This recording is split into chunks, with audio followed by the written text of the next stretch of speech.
UPSC 2026 எக்ஸாமினேஷனுக்கு prepare பண்ணக்கூடிய candidates நிறைய பேர் வந்துட்டு என்கிட்ட சார் ஸ்டடி பிளான் வந்துட்டு இந்த எக்ஸாமினேஷனுக்கு கொடுங்க. அது மாதிரி வந்துட்டு நான் எங்கள் ப்ரிப்பரேஷனை வந்துட்டு அதை பயன்படுத்தி ஸ்ட்ராட்டஜைஸ் பண்ணிக்கிறோம் அப்படின்னு கேட்டிருக்கீங்க.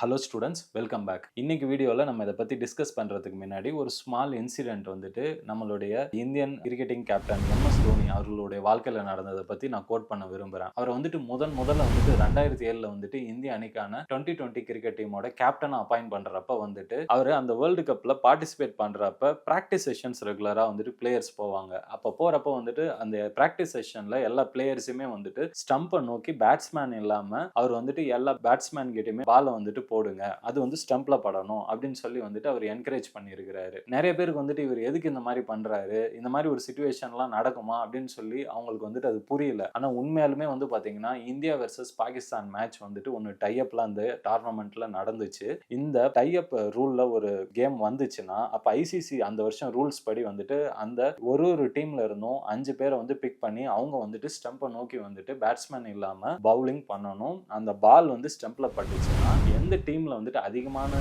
ஸ்டம்பிங்ஸ் வந்துட்டு பண்ணியிருக்காங்களோ அவங்க தான் வந்துட்டு வின்னரா டிக்ளேர் பண்ணுவாங்க அந்த வருஷம். இந்தியன் கிரிக்கெட்டிங் டீம் பொறுத்த வரைக்கும் வந்துட்டு அவங்க ஏற்கனவே வந்துட்டு இந்த பிராக்டிஸ் பண்ணியிருந்ததுனால அதே மாதிரி ஒரு டைப் ஆன கேமை வந்துட்டு எம்எஸ் தோனி அவர்களால் வந்துட்டு வின் பண்ண முடிஞ்சிச்சு. அதனால தான் வந்துட்டு இந்தியன் கிரிக்கெட்டிங் கேப்டனோட கம்பேர் பண்றப்போ வந்துட்டு இவரை வந்துட்டு நம்ம ஒரு ஸ்பெஷல் பிளேஸ்ல வைக்கிறோம். இதே விஷயம் தான் நம்ம யூபிஎஸ்சி ப்ரிப்பரேஷன்லயுமே வந்து பாத்தீங்கன்னா நம்ம வந்துட்டு ஒரு வருஷத்துக்கு வந்துட்டு ஒரு யூபிஎஸ்சி ப்ரிப்பரேஷன் ஸ்ட்ராட்டஜின்றது நம்ம வந்துட்டு ரெடி பண்றப்ப வந்துட்டு என்னென்ன விஷயங்களுக்கு வந்துட்டு நம்ம முன்னாடியே வந்துட்டு இதெல்லாம் நடக்கும் நடக்காது, என்னென்ன சேலஞ்சஸ் வரும் அப்படின்றதெல்லாம் நம்ம வந்துட்டு கரெக்டா வந்து விஷுவலைஸ் பண்ணி நம்ம ப்ரிப்பரேஷனை அதுக்கு ஏற்ற மாதிரி வந்துட்டு பிளான் பண்ணோம்னா நம்மளுமே இந்த எக்ஸாமினேஷனை ஈஸியாக கிளியர் பண்ண முடியும். சரி, இன்னைக்கு வீடியோவில் நம்ம இந்த 2026 ப்ரிப்பரேஷன் பிளான்குள்ளார போகிறதுக்கு முன்னாடி நான் வந்துட்டு இந்த வீடியோவில் மொத்தமாக வந்துட்டு 3 செக்மெண்ட்டாக வந்துட்டு பிரிக்க போகிறேன். என்னன்னா உங்ககிட்ட வீக்லி ஸ்டடி பிளான் இருக்கணும், மந்த்லி ஸ்டடி பிளான் இருக்கணும், இயர்லி ஸ்டடி பிளான் இருக்கணும். முதல்ல நான் வந்துட்டு இயர்லி ஸ்டடி பிளானை வந்துட்டு தெளிவாக டிஸ்கஸ் பண்ணிடுறேன். அதுக்கப்புறம் வந்துட்டு நம்ம அந்த வீக்லி பிளான்லையும் மந்த்லி பிளானையும் வந்துட்டு உங்ககிட்ட ஷேர் பண்ணுறேன். இந்த இயர்லி பிளான் அப்படின்றத பொறுத்த வரைக்கும் பார்த்தீங்கன்னா இப்போ நவம்பர் மாதம் 2025 இருந்து நீங்கள் ப்ரிப்பரேஷன் ப்ராசஸை ஸ்டார்ட் பண்ணுறீங்க இல்லை ஆல்ரெடி படிச்சுட்டு இருக்கீங்கன்னா என்னுடைய சஜஷன் என்னன்னா முடிஞ்ச அளவு வந்துட்டு இந்த நவம்பர் டிசம்பருக்குள்ளார ஜிஎஸ் மெயின் செக்மெண்ட்டையும் ஆப்ஷனல் ப்ரிப்பரேஷனையும் வந்துட்டு கம்ப்ளீட் பண்ணிடுங்க. ஏன்னா வந்து நெக்ஸ்ட் இயர் பார்த்தீங்கன்னா ப்ரிலிமினரி எக்ஸாமினேஷன் மே மாசத்துல வருது. அதுக்கப்புறம் வந்துட்டு ஆகஸ்ட்லேயே மெயின்ஸ் மாதம் வந்துடுது.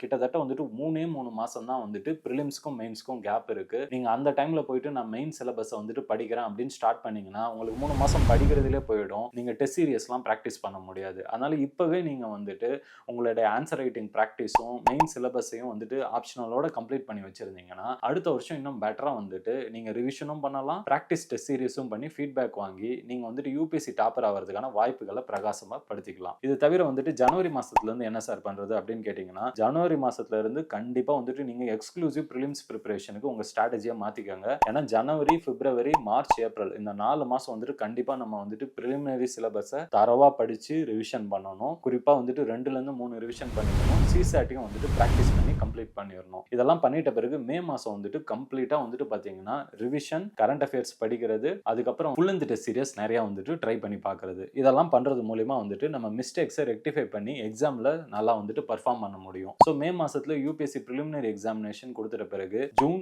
ஜூலை, ஆகஸ்ட் இந்த 3 மாசம் வந்துட்டு நம்ம வந்துட்டு ஜிஎஸ் மெயின்ஸ்லயும் ஆப்ஷனல்லையும் வந்துட்டு நம்ம நவம்பர், டிசம்பர்ல ஏதாவது படிச்சுட்டு விட்டு போன சிலபஸை ஃபர்ஸ்ட் எடுத்தோன்னு ப்ரையாரிட்டைஸ் பண்ணி படிச்சிடணும். அதுக்கப்புறம் அதை கம்ப்ளீட்டா ரிவிஷன் பண்ணணும். தென் டெஸ்ட் சீரியஸ் கொடுக்கணும். இவ்வளவுதான் வந்துட்டு நம்மளால பண்ண முடியும் அந்த 3 மாசத்துல. இதை ஒழுங்கா பண்ணாலே யூபிஎஸ்சி மெயின்ஸை கிளியரா வந்துட்டு ஈஸியா வந்துட்டு கிளியர் பண்ண முடியும். சரி, ஆகஸ்ட் மாசம் யூபிஎஸ்சி மெயின்ஸ் எக்ஸாமினேஷன் கொடுத்துட்ட பிறகு பாத்தீங்கன்னா செப்டம்பர், அக்டோபர், நவம்பர், டிசம்பர் 4 மாசம் கண்டிப்பா நீங்க யூபிஎஸ்சி இன்டர்வியூக்கு ப்ரிப்பேர் பண்ண வேண்டிய கட்டாயம் இருக்கும். எதுக்காக நான் சொல்றேன்னா இந்த யூபிஎஸ்சி இன்டர்வியூ அப்படின்றதே வந்துட்டு கம்ப்ளீட்டா டிஃபரெண்ட்டுங்க. நீங்க அந்த காலேஜ் லெவல்ல வந்துட்டு கேம்பஸ் இன்டர்வியூ நான் நல்லா அட்டன் பண்ணியிருக்கேன் சார், அதனால என்ன யூபிஎஸ்சியும் நான் போயிட்டு நல்லா பர்ஃபார்ம் பண்ணிடுவேன் அப்படின்லாம் வந்துட்டு ஒரு ஓவர் கான்ஃபிடென்ட்ல போயிடாதீங்க. ஏன்னா இந்த யூபிஎஸ்சி இன்டர்வியூ அப்படின்றதே வந்து பர்சனாலிட்டி டெஸ்ட் அப்படின்னு சொல்றாங்க. இதுல வந்துட்டு நிறைய விஷயங்கள் வந்துட்டு அவங்க உங்ககிட்ட வந்துட்டு ஒரு 5 மெம்பர் போர்டு வந்துட்டு உங்களை டெஸ்ட் பண்ணுவாங்க.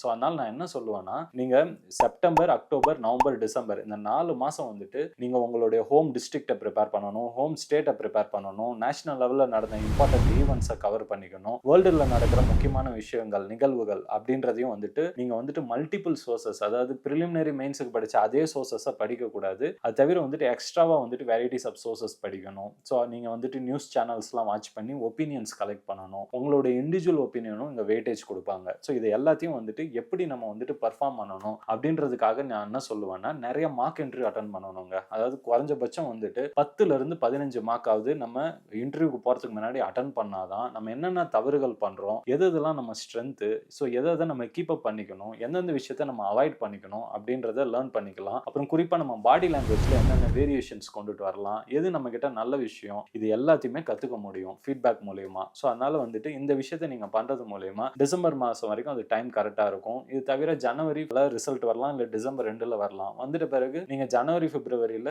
இன்டர்வியூ அட்டெண்ட் பண்ணுவீங்க. தென் மார்ச் மாசம் கண்டிப்பா வந்துட்டு உங்களுக்கு ரிசல்ட்ஸ் டிக்ளேர் பண்ணிருவாங்க. ஸோ இந்த வகையில நீங்க உங்களுடைய பிரிப்பரேஷன் கேலண்டரை ஸ்ட்ராட்டஜைஸ் பண்ணீங்கன்னா நீங்க வந்துட்டு சக்சஸ்ஃபுல்லா பண்ண முடியும். இது தவிர சார் இந்த வீக்லி பிளான், மந்த்லி பிளான் சொன்னீங்களே, அது எப்படி சார் நம்ம வந்துட்டு டெவலப் பண்ணிக்கிறது அப்படின்றத வந்துட்டு நீங்க கேட்கலாம். வீக்லி பிளான் அப்படின்றது ரொம்ப ரொம்ப முக்கியங்க. அதாவது வந்துட்டு ஜெனரலா வந்து பாத்தீங்கன்னா ஒரு வாரத்துல 7 நாள், 7 நாளும் உட்காந்து படிக்க கூடாதுங்க. 6 நாள் படிக்கணும். 7வது நாள் நம்ம அந்த 6 நாள்ல படிச்சத வந்துட்டு ரிவிஷன் பண்ணணும். ஸோ ரிவிஷன் பண்ணிட்டு அதிலிருந்து கேட்ட யூபிஎஸ்சில ப்ரீவியஸ் இயர் கொஸ்டின்ஸ் என்னென்ன அப்படின்றத 7வது நாள் அலாட் பண்ணணும். இந்த மாதிரி தான் ஒரு வருஷம் ஃபுல்லா போணும். 6 நாள் படிக்கணும்.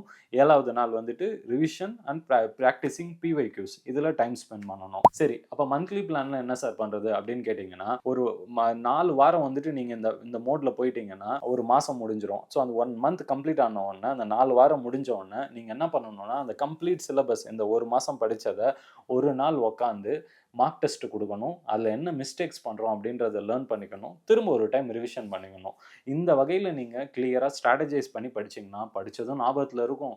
நம்ம என்ன தப்பு பண்றோம் அப்படின்றதையும் ஐடென்டிஃபை பண்ணி, நம்ம பீரியாடிக்கலா வந்துட்டு நம்ம மிஸ்டேக்ஸ இம்ப்ரூவ் பண்ணிக்கிட்டே போனா, நம்ம இந்த எக்ஸாம்ல கிளியர் பண்றதுக்கான வாய்ப்புகள் அதிகமா இருக்கும். இத தவிர உங்களுக்கு வந்துட்டு இந்த ஸ்டடி பிளான் அப்படின்றதுல வந்துட்டு ஏதாவது வந்துட்டு ஃப்ளெக்சிபிளா எனக்கு இப்படி சொல்லுங்க சார். எனக்கு இந்த சேலஞ்சஸ் இருக்கு. இல்ல இந்த பிரச்சனைகள் இருக்கு அப்படின்னு நீங்க வந்துட்டு உங்களுக்கு டவுட்ஸ் இருக்குதுன்னா, மறக்காம நம்ம கமெண்ட் செக்ஷன்ல கமெண்ட் பண்ணுங்க. உங்களுடைய டவுட்ஸ வந்துட்டு நாங்க கிளாரிஃபை பண்றோம். Thank you students.